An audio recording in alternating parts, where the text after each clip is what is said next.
Good evening, everyone, and welcome to Café Muse on this wonderful first day of May. Thank you, Michael Davis, for the beautiful guitar music and Henry Crawford for the slideshow. And thank you to the WordWorks for sponsoring our program. I'm Ellen Cole, and I'm hosting tonight along with Majda Gama. Our tech director for this evening is Luther Jett, making all of this technical magic happen. Our featured poets tonight are Mónica Gomery and Komal Mathew. Majda will introduce Komal, and I'll introduce Mónica. We encourage you to buy our featured authors' books tonight and to donate to Café Muse to support our literary programs. Links for book buying and for making a donation will be in the chat. Audience members have been muted to help prevent feedback problems and to ensure uninterrupted programming. If we do have a glitch, please bear with us. I'm sure it will be fixed as quickly as possible. During the reading, you may use the chat to comment or ask questions that our readers may answer during the question and answer period, which will be moderated by the WordWorks Karen Alanier if time permits. Our program will last for 1 hour.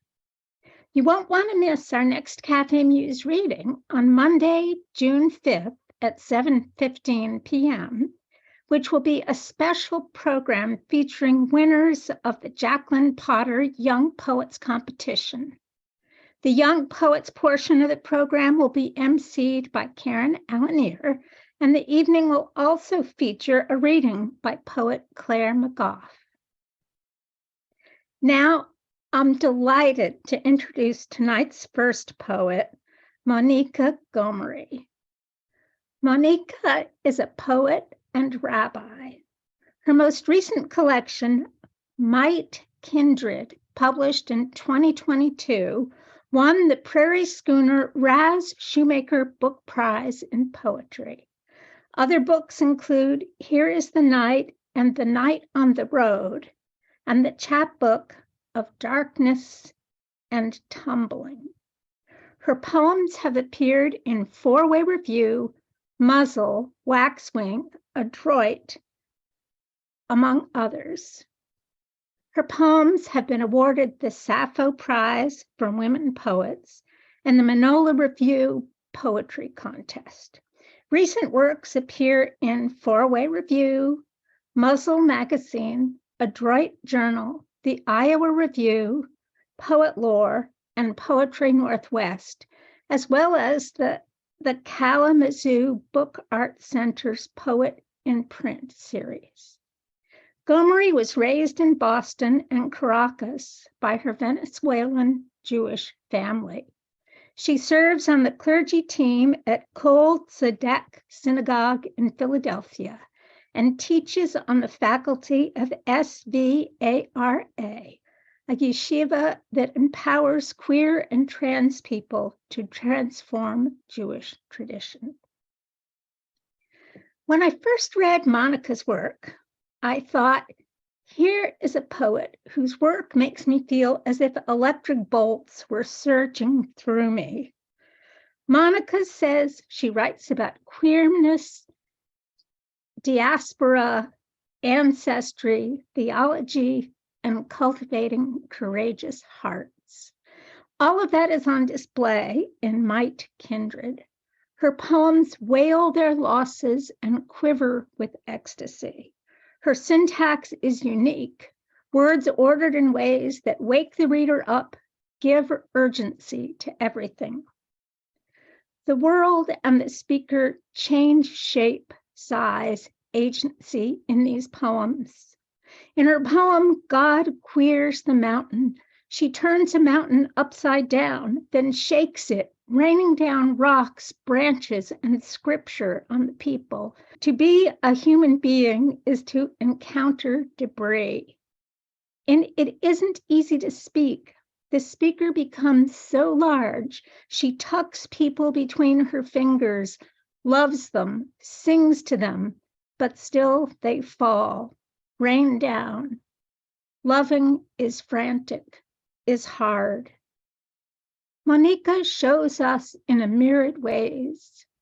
In the words of reviewer Shira Ehrlichman, into this collection's longing arms, Gomery gathers landscapes, stones, creation myths, God, language, home, jagged verges, soil, mirrors, and eyes. In the process, she shows us the frantic search to make meaning of our messy, compelling lives. I'm honored to present poet Mónica Gomery. Thank you so much, Ellen. What a beautiful, humbling introduction. I feel speechless, which is a great way to start a poetry reading. Thank you for reading so beautifully and attentively and for sharing all of that. It means so much. And thank you so much to the whole Café Muse team for inviting me to be part of this beautiful space and for hosting this. I want to express gratitude to my friend Sally Badawi, who told me about this reading series and encouraged me to attend the readings and to watch them online and to reach out to learn more. And I'm very honored to get to be here and read with Komal. So thank you so much for having me. I'm reading tonight from my collection, Might Kindred. This is the book. And I think Ellen said it best already, but it's a book full of many obsessions that I have, but the poems are sort of circling this question about the possibility and the impossibility of belonging to places, to languages, to ancestors, to divinity, to mountains and animals and bodies of water. And I think the best way I know how to describe it is in the words of Rick Barrett, who writes that each of his poems is the braid of all that he is. And that has been very helpful for me as I've thought about poems in general and these poems. So these are poems that are kind of yearning to belong and also exploring the fraughtness of belonging. And I'm going to read a handful of the poems from the book and then some newer poems as well. And I'll jump right in and start with the title poem of the collection, Might Kindred. It takes place at a poetry reading, so it feels like the right place to start. Might Kindred.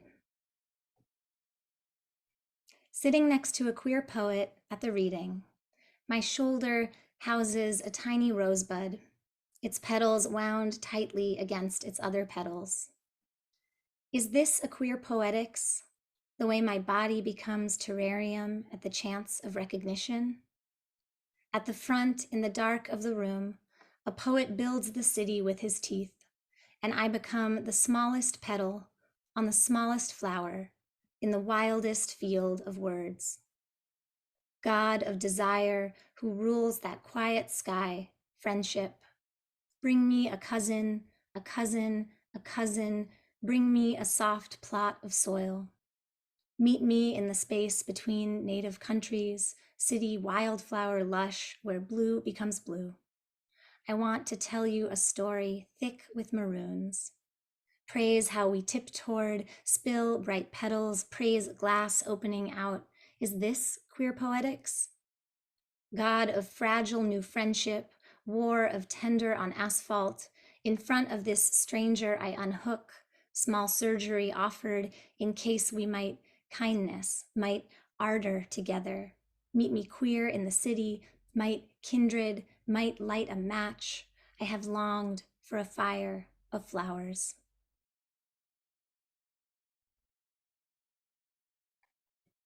Self-portrait with airplane turbulence. I don't know what I am, but I am not one incarnation. 7 miles over the city, the plane bucks between tar-coated angels and night's groaning light bulbs. On my way home from una visita, my grandmother, 100 years packed into her, coral and mammal. She pressed my hand in hers, said, "Esta manita tan suave." My body obeys, begins tumble, breath caught between gullet and fingers switching the music, soundtrack I could die to, some way to give thanks. Scorpio moon, eyes wheel up, my abuela already cupping my face in her palms, cus bendiciones. I have washed the dead before. I know exactly how many buckets of water.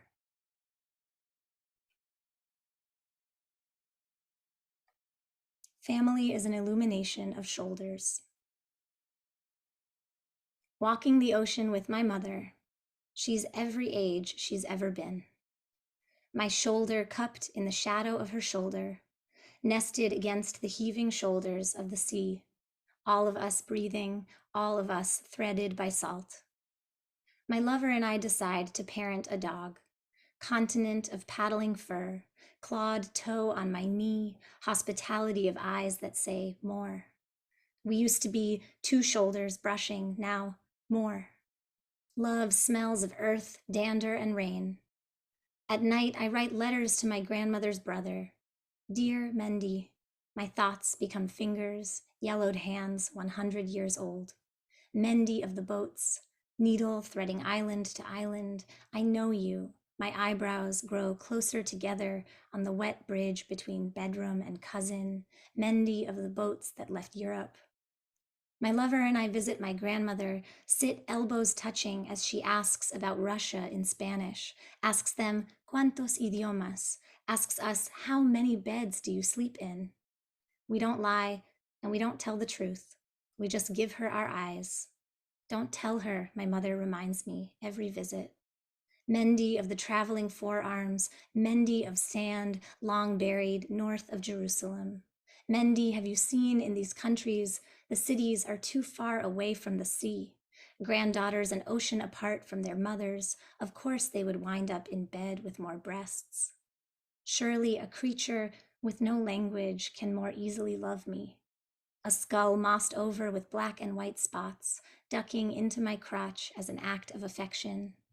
Beside a small lapping beast, I know I am a beast. Hot curve of her belly leaning into my thigh. I push my face into her face.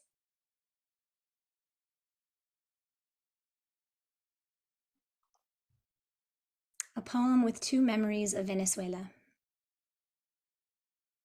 The first time, her hair was sunlight, and it moved in loud, wet rivulets, and it warmed me, and it darkened my eyebrows to be so close to her.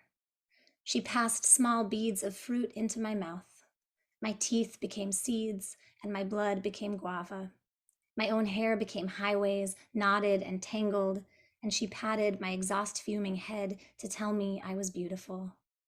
I was a child, squinting into how huge and how warm and how mine and not mine her body. The plane ride home was always about something unhitching and floating away, a sterilizing, dream-bleary goodbye. Arriving home with one less limb or finger, buttons wiggled loose on their threads, tongue slack on jangling teeth. Later, when I became too busy for her, lines of age scored both our cheeks and skin spattered from the cloud lust of storms. From great distances, I spoke her name aloud, then less, then more, her gales up-throating a continent, scaling a continent like a stairwell to sweep a voice through the wind chime of my memory. She carved me out of distance, condensation, certain objects stowed in the closet in the room my grandmother would stay in when she'd come to visit. She carved me out of oil-slick waters, salt-encrusted rains, mud cascading over city hills becoming clay, carrying dust of human origins. She carved me out of pixelated images of street protests, socialist revolutions, grocery stores with barren shelves. She slid a tongue into my mouth, so I've made do with two. She taught me supple light and forests lacing between coasts and pregnant mammals braying on their haunches in the always summer wind. It's hard to say what an immigrant is. A cluster of ants held in the palm. See how they circulate urgent on skin. See how they spiral, how their legs never stop moving. Certain children are prone to tip over the rock and upturn a whole city of ants, then track their escape routes. It's hard to say what an immigrant is. There is a place in you, fertile as soil, but changeling as weather. There's a place in you. It raised you and gave you the letters of too many languages. It gave you your tenderness, your distance, your rage. What a child of an immigrant is, thrice born, 3 sets of eyes, belonging to no one, carrying documents written with invisible ink, speaking languages scavenged from cousins and radio hosts, or else speaking the silence, that primary language of people who have been exactly everywhere and nowhere, excavated and learned by the gaps in between.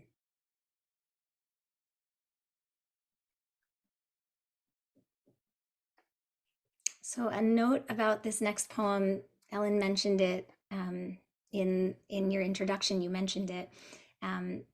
This is a poem, it's called God Queers the Mountain. It is a poem in conversation with a story from Jewish tradition, the story of Revelation. So the story of God giving the Torah to the Israelite people in the desert. And that's a story that appears in the Torah, and then it gets kind of riffed on and reimagined in the Babylonian Talmud in the form of Midrash, which is a sort of ancient fan fiction of biblical stories. So in the Talmud, the story is reimagined from the biblical version of it, and God actually lifts Mount Sinai up over the Israelites and threatens them to either accept the Torah and what's in it, or to be buried there beneath the mountain. So in some ways, this poem is its own kind of fan fiction style reimagining of that story. And it emerges from experiences I've had teaching this story in community. God Queers the Mountain. The last time I taught the story about the mountain, I tented my fingers into a mountain. See what I did there? And people laughed, then leaned closer to consider the base of the mountain, thumb touching thumb, or to consider the peak where my fingers rested triangularly together. In the story, God raises the mountain over the people, either lifting it to hover or flipping it by inverting the triangle, plunging the heavenly peak toward the earth. To be a human being is to walk that bridge slung between what is mortal and what is sky. We call that story mountain like cask, or mountain like rooftop, or the threat of the law. But I'm thinking, let's call it God Queers the Mountain, master of inversions, insisting the world is capable of being in ways we never saw coming. One student says, if God flipped the mountain, then something is falling off of the mountain toward the people. This had never occurred to me. And now I imagine the landslide of rocks, branches, and scripture pouring down the face of the upside-down mountain at the people who stand there and tremble, try to keep their palms open. To be a human being is to encounter debris. To be human is to keep breathing as the gifts and the threats of the mountain hurl toward you. At the reading, the trans novelist talks about rewriting Norse and Greek myths. Someone asks, what is it about the mythic and fabulous that so populates the queer imagination? Someone else responds, archetypes, belonging, new roots. Later that night, a friend asks me, why did it feel like it mattered so much when you made the mountain with your hands? We are slung to the mountain. When it flips, we flip. When it trembles, we tremble. When it takes a new body, when it transforms its shape, when it is lonely or stable or wise. To be queer means to listen for the stories of ancestors and find yourself stacked up against trees, boulders, breathing the breath of the mountain, the inverted mountain.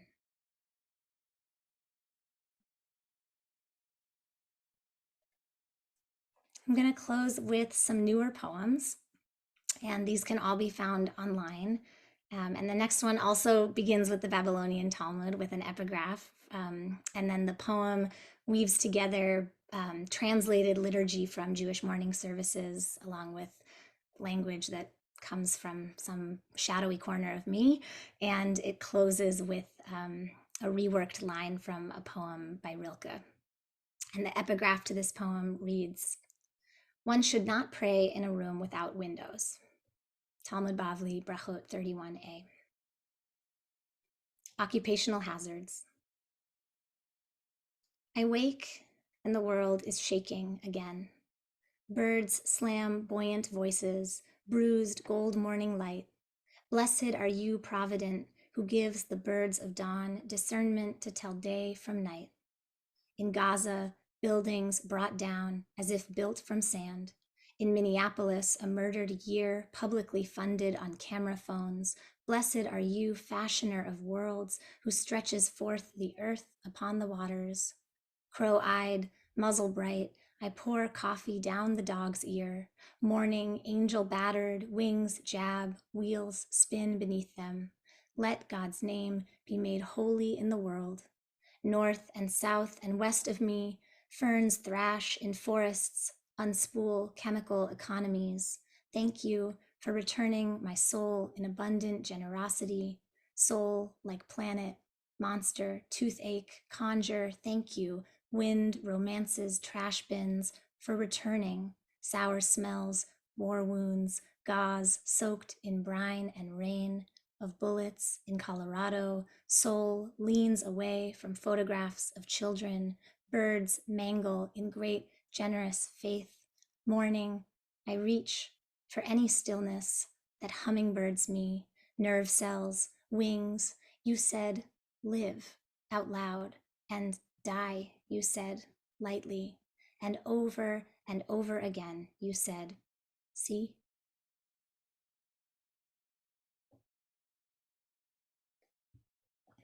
I'm going to read two poems that are forthcoming in an upcoming issue of West Branch. And I think both the poems in Mike Kindred and my newer poems, they seem to be circling obsessively, sort of endlessly around matriarchs, my own familial matriarchs and biblical matriarchs, and questions around whether or not to try and become a matriarch, questions about mothering and what mothering might mean as an expanded verb that sort of applies to lots of kinds of creating and rearing, and what my traditions have to say about that question. So I'll read two poems that are part of that sticky constellation.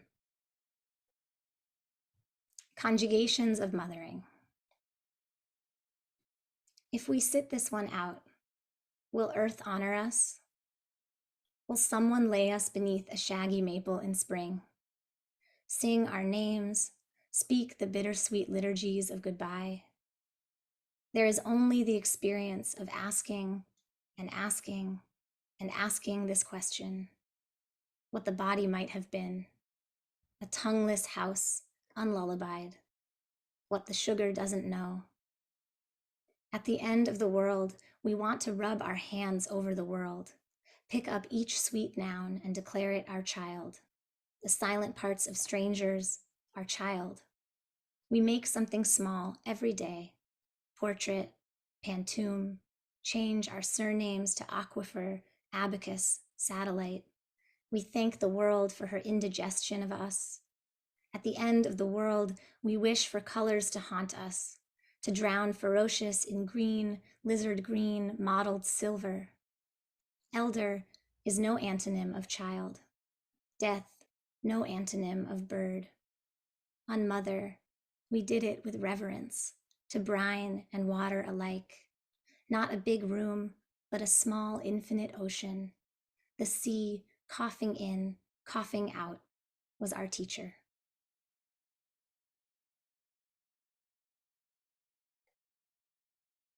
Time decides. I'm at it again, professing my love to the midnight possum, stairwell creaking my name in darkness licorice long, streaks like a language happening down my legs. In the morning, red bowl where not water leaves me, something like hurricane, something like ants sifting their small hairy heads through the wet clock of me. Time chisels free of itself, strips wallpaper off my interior. Time a gate swung between seasons, swung from hip to bright hip, like a trauma of crows traversing the nickname of Tuesdays. Yes, and no offer portals. My gut bucks a wound, salt teaches a sharp voice to flesh. At the end of this charged, humming ambivalence, the day darkens by conjugation, imperfect tense. At the end of her ache, Sarah gave birth to laughter. It poured from the want in her. The text says, and laughter lived.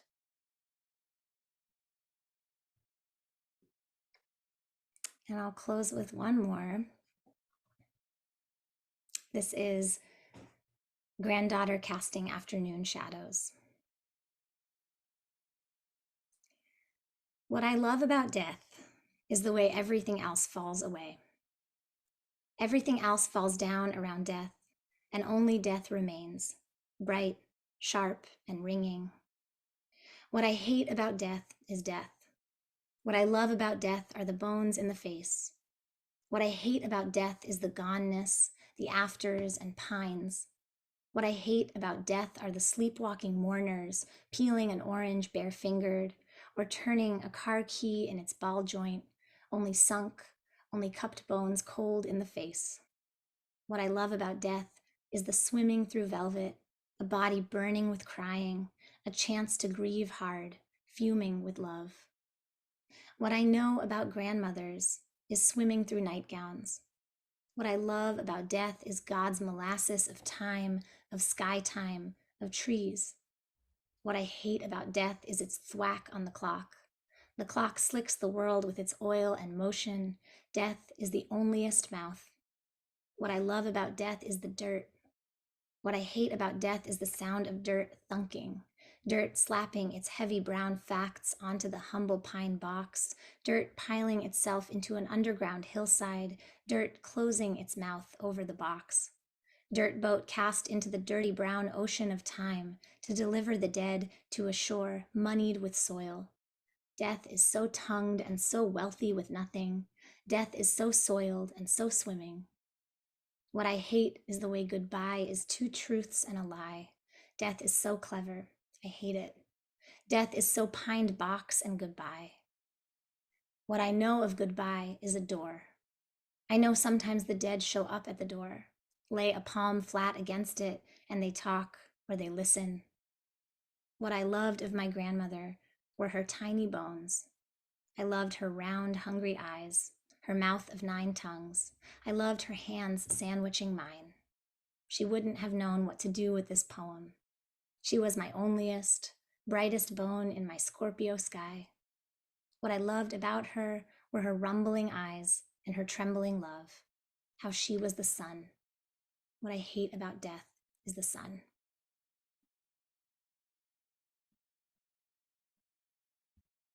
Thank you so much. Thank you. Thank you, Monica. Oh my gosh. I just got so lost in those poems. And it's so exciting to have you reading tonight with Komal as well, because I feel so lucky that we're all on the same coast. I think you're in Philadelphia. Komal is, well, we'll all find out where Komal is, because I'm very lucky tonight to introduce her. Komal Mathew is a Gujarati American writer from the suburbs of Atlanta, a graduate of the Georgia Institute of Technology and Sarah Lawrence College. She is the author of For Daughters Who Walk Out Like Sons, which won the Zone 3 Press First Book Award for Poetry. She lives with her family in Smyrna, Georgia, where she is the co-founding editor of Josephine Quarterly.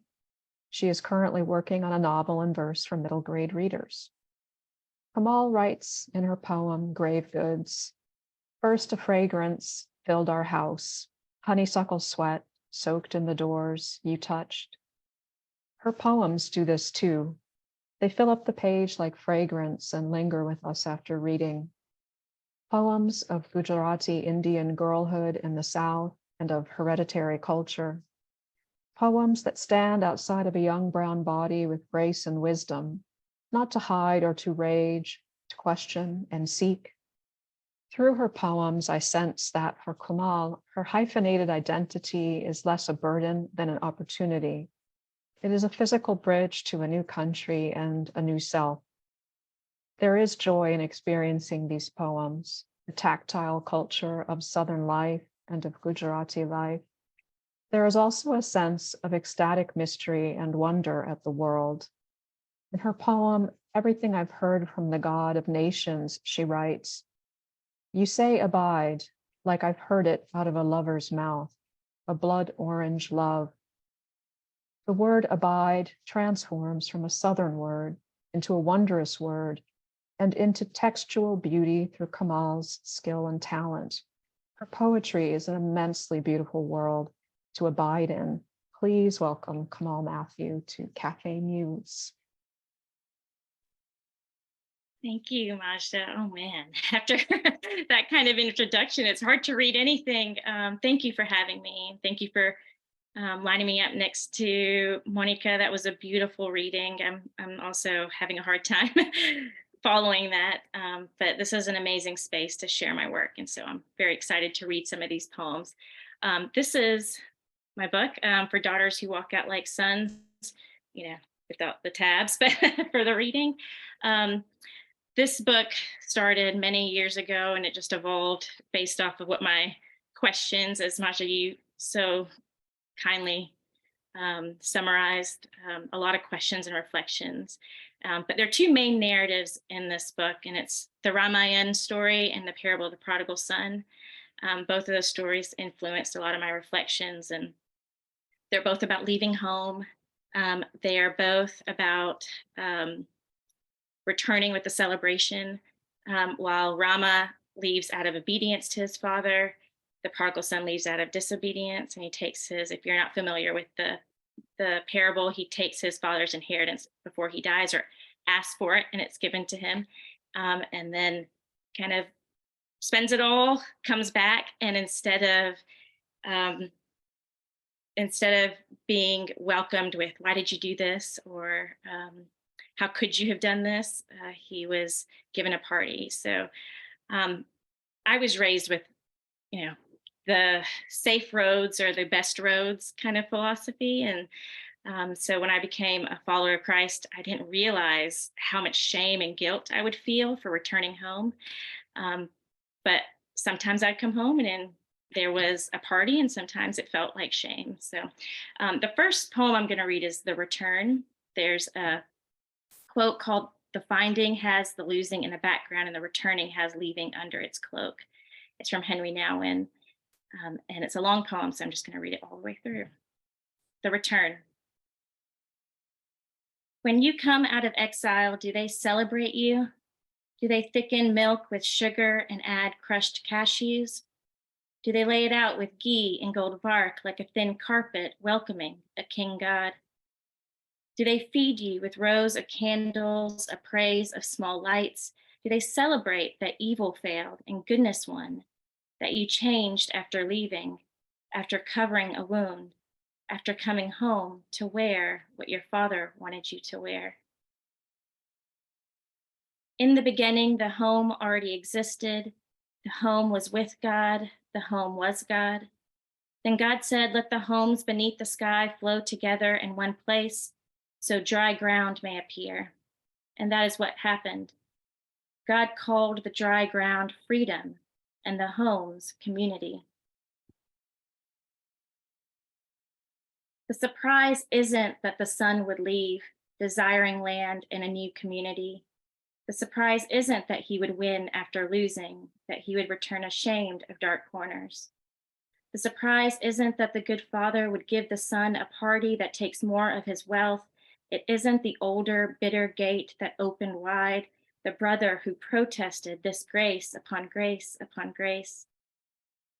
The surprise is that the prodigal son accepts all of it: the long, safe road home, the hug, the meat off the bone.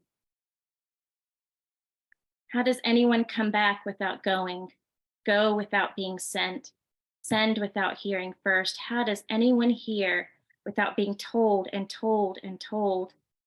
How does anyone tell without first believing, "Am I who my father says I am?" How does anyone believe without being called? We are down the road, past the main road, over the far border, living in a wilderness, but marching towards a new land. How can a father call his son when the son is freely living on dry ground, pacing across every red road as if the seas were eternally parted? There are questions that take sharp rights, questions that have limits, questions that curve slowly, ringing into ripples. There are questions that go nowhere. Turn around and ask, where was I going in the first place? Who was I trying to see? In the beginning, the inheritance already existed. The inheritance was with God. The inheritance was God. Then God said, let there be a space between the homes to separate the homes of the heavens from the homes of the earth. And that is what happened. God made this space to separate the homes of the earth from the homes of the heavens.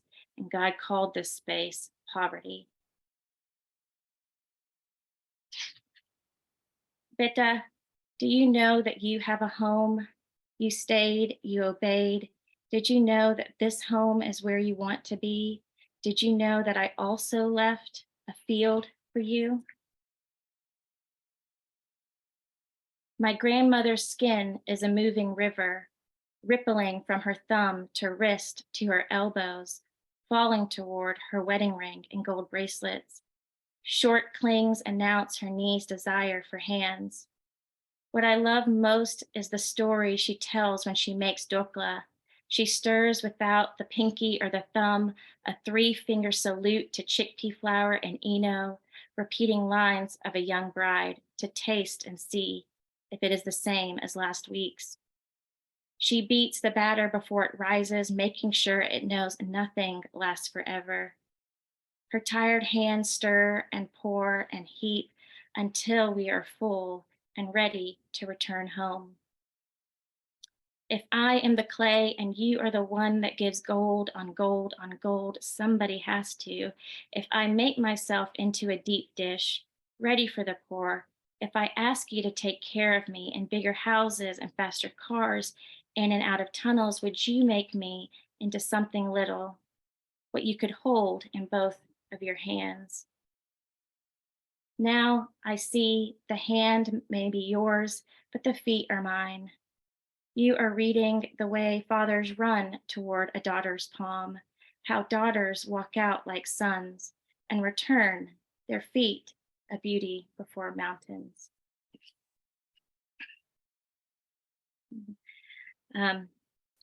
My husband and I are both Indian, but we had very different backgrounds. He was raised in a Syro-Malabar Catholic family. I was raised in a Hindu family. And so this next poem is a little bit about our beginnings and those two worlds meshing. Home after homes. 1. A bronze cross from your father's coffin hovers over our headboard. Don't start with the dead first, your father told you. So we start small and alive, like we were just planted into the earth. 2. You don't want a house with a yard because weekends aren't meant for work. So we grow gray plants in a city condo. You get up early like your father did to make me egg sandwiches. You measure ice, slice bananas and persimmons into a blender, into shapes, diamonds, toy blocks, caution cones. 3. I learn how to call you every day to ask what we're planting and why and when and for how long. In my old home, a black statue of Ganesh sits with crossed legs in the foyer. Some Americans keep idols in their pockets, my father tells me, even the president, for luck.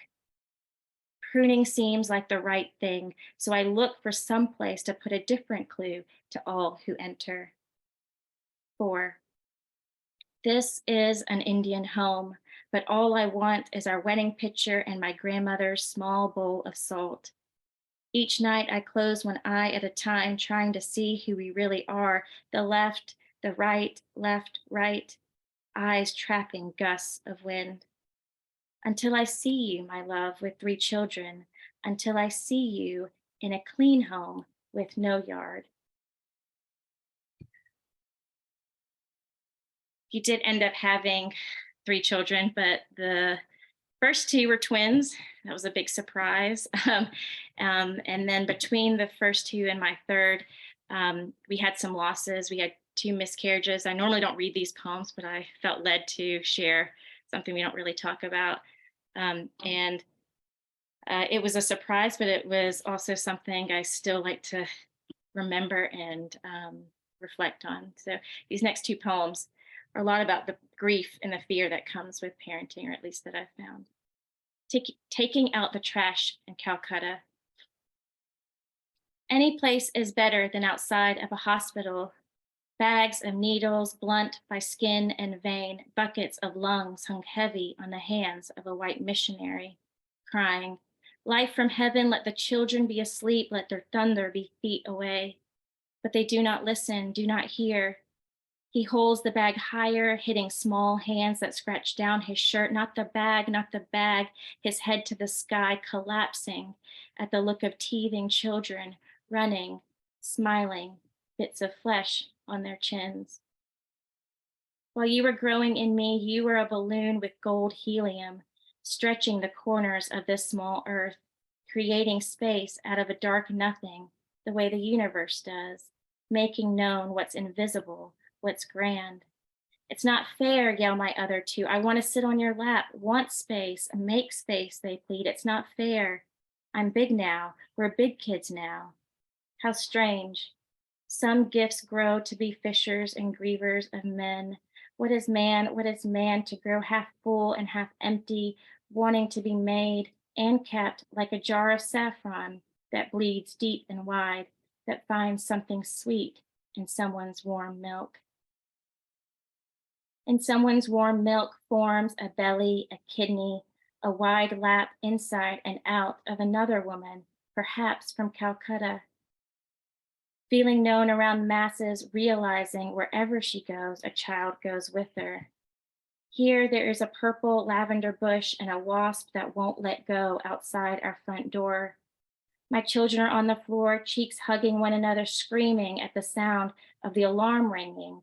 I left and returned quickly to a flood of sound, a felt massacre of fear in my children's hands.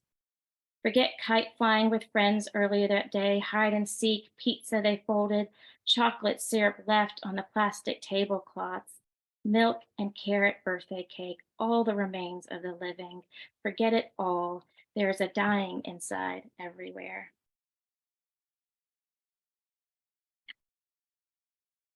This next one is called Flight. Though my love for you didn't end because the singing ended, the lullaby moved to a wind that promised a nest for a grounded mama bird. For one day, her hard earth belly did not fly, one day of low hops and wobbles. I need you to see, to hear this bird's morning song, ceaseless in the count. Do you see? This bird did not carry a wedding band's grief, sweet, swollen sugar blood, heartbeats that grow louder and fall longer. A body in detour. My love, the blues is a lullaby. Please stay with me when there's one egg to care for, one egg outside of the body, breathing and becoming whole.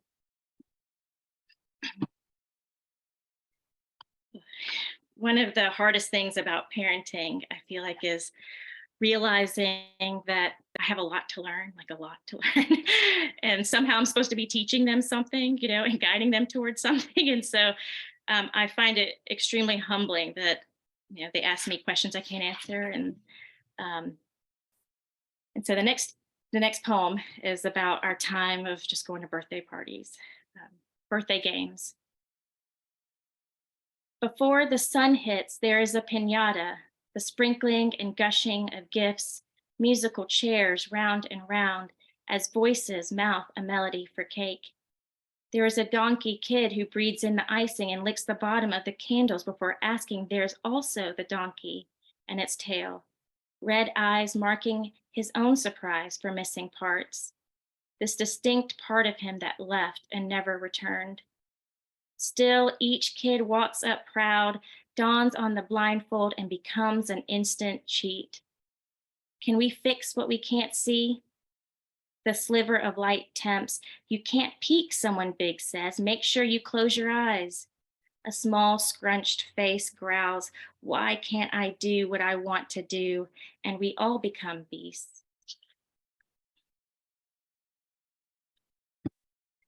The last, well, maybe I'll read two more. The next poem was written while watching my son draw. He's taught me a lot about perseverance. Like when he loves something, he's passionately in love with it. And whether it's Ford Mustangs or cheetahs, he will just incessantly draw that over and over. He's devoted to his craft. Um, I like to think he gets that from me because I'm very obsessive about a line. Uh, so this next poem was watching him draw, but also reflecting on God as a shepherd. For the shepherd who is also the path the sun makes in daytime. A good shepherd is a wonder in contrapposto, an artist mapping the Serengeti with kingdom lines.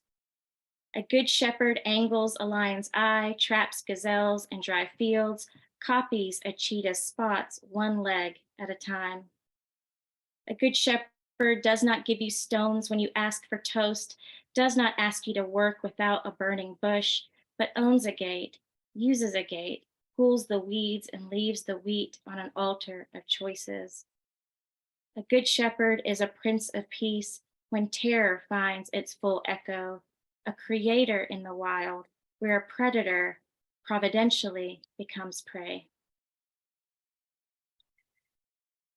And the last poem I'm going to read is a new poem. It's somewhere in a park in Georgia. And I like the thought of not having seen it, but it's out there somewhere. You know, I've never seen it in actual print. But it's about waiting, which is very hard, I think, for all of us. As we wait, whoever you were at daybreak is not who you are at noon. Whoever you are at noon is because the sun won't stay still. And aren't you glad? Whoever you are becoming is as certain as a winter tree, its thirsty fingers cup for spring, its good future also a desperate gift. Thank you. Thank you, Komal. Oh my goodness. All right, this was a perfect pairing. I appreciate that so much.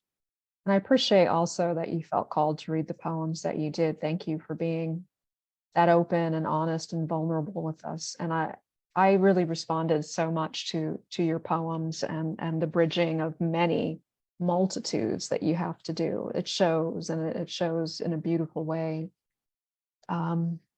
We have time now for a Q&A, so I'm going to throw it over to Karen Alanier.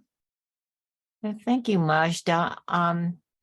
I was thinking that both of these wonderful readers are storytellers, and storytellers and very much involved with existence and life and creation of life. And I was wondering, though, if you could focus instead of on the religious, to focus on the source of your literary storytellers and give us a little clue into who you might read and get inspiration from. So, Mónica, maybe you could start first. Sure. I forgot about the Q&A, so now I'm it's good. I didn't prep, so I feel, correctly raw after Kamal's incredible reading. I try to read constantly, and I sort of try to read everything I can. For me, I think, especially coming out of this reading and feeling some of the synergy around poems working with faith traditions, recently, I think for many years, I tried to sort of compartmentalize my life in relationship to faith and sort of these inherited kind of archetypal stories and contemporary poetry. I kept them very separate. And more recently, I've been really interested in writers who weave those worlds together. So some big influences that I keep returning to right now include Joy Layden and Edmund Jabez, Leila Chati, Alicia Ostreicher, Alicia Jo Rabins, Kaveh Akbar. Yeah, lots of, I'm thinking of living poets, but who are sort of working with the ancient in some kind of way and drawing it towards their contemporary language. So those are some of my home base poets I keep reading these days. Oh, thank you, Monica. That is really interesting. And we have had, for example, Leah Chatty here. And so I really hear what you're saying echoed in her work as well. And how about you, Komal? What are you thinking in terms of the literary influence? The first thought when you asked that question was my family. It's really hard to not, start a conversation without a connection, whether it's to somebody else or, to a story. So I feel like I've inherited a lot of stories through them. But as authors, I go back to The House on Mongo Street. I know that probably sounds odd just because it's not traditionally a poetry book, but Sandra Cisneros' work, the way her prose feels like poetry to me, and I think she actually writes that way. And Lucille Clifton is someone I read over and over again. I love the silence in her poems. I love how there's story, but the story is often with a reflection on another story, so they all feel like they're conversations. So those are the two people I think I return to the most. Mhm. Yeah, that makes a lot of sense to me. And it's interesting because I think that your poetry, of course, is very influenced by your family background, so that you're bringing what you learned growing up to your new religion, which is making it a new way of looking at your experience. So I think that's really quite interesting. I don't know that there has been any questions in the chat. I saw lots of exclamations about the beautiful language and beautiful poetry. I think we've had a really good run here tonight. If there's, okay, Majda. Sorry, I would really, I don't know if it's a specific question per se, but I so love how each poet is braiding like inherited heritage with this, with like individualized identity, that I would just love to just sort of hear like a free form between the two. I just find that so fascinating. So thank you. Yeah, I do feel like a lot of the places I start, I'll say, from writing is usually this question of not understanding some part of the way I think or see something. And a lot of the things I write is me wrestling through, and then I go back and I edit like the majority of it. But um, yeah, I would say the identity question feels like it's already evolving. Every year I feel like I'm a different person than I was.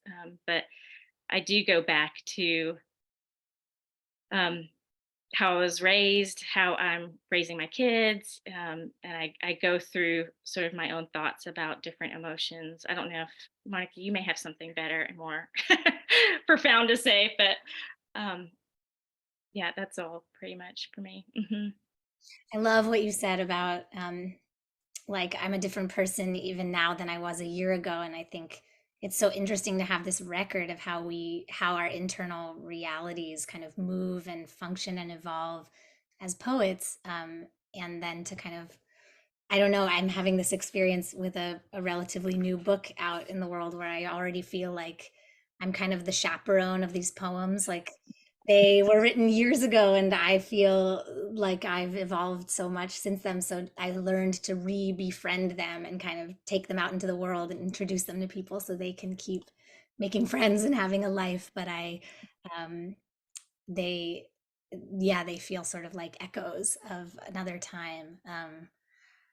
I wanted to say in relation to what you shared, Kamal, about sort of starting by trying to understand how we think or feel. I I've learned this. This is a teaching of Ellen Bass's, but it came to me through one of my teachers, John Sands, who always refers back to, I know she's also been in this series, and he always refers back to an interview with her where she talks about how we think poems are courageous because they sort of expose parts of our personal lives. But actually, the most courageous thing about a poem is that they reveal the way we work on the inside. Like that, one of the most vulnerable things we can do as writers is externalize and share the very particular and strange and layered inner workings of our minds and of our hearts, and that is so much more vulnerable than any of the particular content of the poem itself. And I think that for me, when I'm sort of spelunking interiorly, drawing things out for a poem, there's a lot of people in there. There's a lot of voices. There's a lot of ancestral voices and relationships and texts, and it's really an echo chamber. And even though each poem is about our sort of individual interiority, um, we're not individually interior. We are like connected to so many other voices and other people who shape us and whose words kind of swim around in the interior alphabet soup. So that's what comes to mind, Majda, thinking about your question, just that sense of like turning inward and finding so many lineages and so many presences and influences and ancestors there. I thought it was particularly interesting that Komal brought up a Hispanic writer, Cisneros, as a influence on her, because I think that you two have had a very interesting exchange with each other, that you both do come from, the eternal source, let's put it that way, that you both have achieved your storytelling from an eternal source that is in common.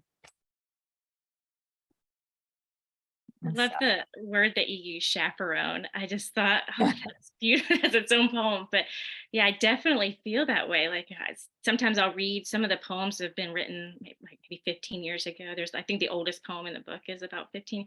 And so sometimes I'll read it now and I'm like, oh gosh, who is that person that wrote that? But balancing what we're thinking, feeling, whatever, processing internally with what ends up being shared, I think has been some difficult decisions for me. I think when I went back and I read the full manuscript before I sent it out, I thought, oh my gosh, so many of these reveal my mother and very little of them reveal oh, it needs to be equal. I felt this like pressure. Does it need to be equal? And then I thought, oh, I can't go back and redo the whole thing to make every family member an equal part of my interior, self. But she has the kind of impact on me that it just comes out. I hear her voice, I think about what she would think about the things I do. I think more so than my dad. And it's not because I don't have a relationship with my dad. It's just the interior is so intertwined with my mother, that I found that coming out, and I didn't notice it until I went back and read the whole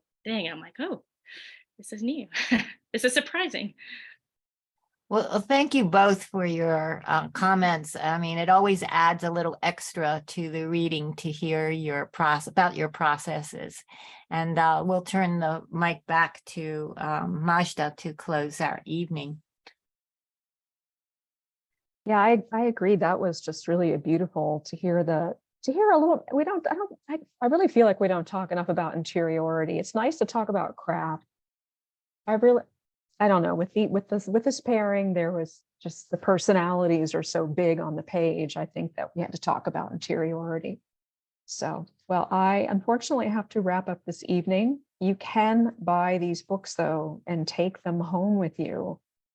You want to do that, I'm sure. So thank you, Karen, for the Q&A. Mónica, Komal, thank you for being with us and letting us walk in your words tonight. Thank you to Michael for the classical guitar, Luther for the tech, WordWorks for sponsoring Cafe Muse, and I have to thank my fellow co-hosts, many of whom were in the audience tonight. Obviously, Ellen Cole, who opened for us, Henry Crawford, Renee Garrity, Luther Jett again, he's also a co-host, and Claire McGough. Thank you most of all, though, to our audience for being here. If you want to rewatch this program to hear some of the gems that were dropped, will be up on Cafe Muse's YouTube channel pretty shortly, possibly tomorrow. Don't forget to join us next month on June 5th at 7:15 p.m. for the next Cafe Muse. It will be a special program featuring the winners of the Jacqueline Potter Young Poets competition, along with a reading by poet Claire McGough. Now enjoy the month of May. Have a wonderful evening, and we'll see you again next month. Good night.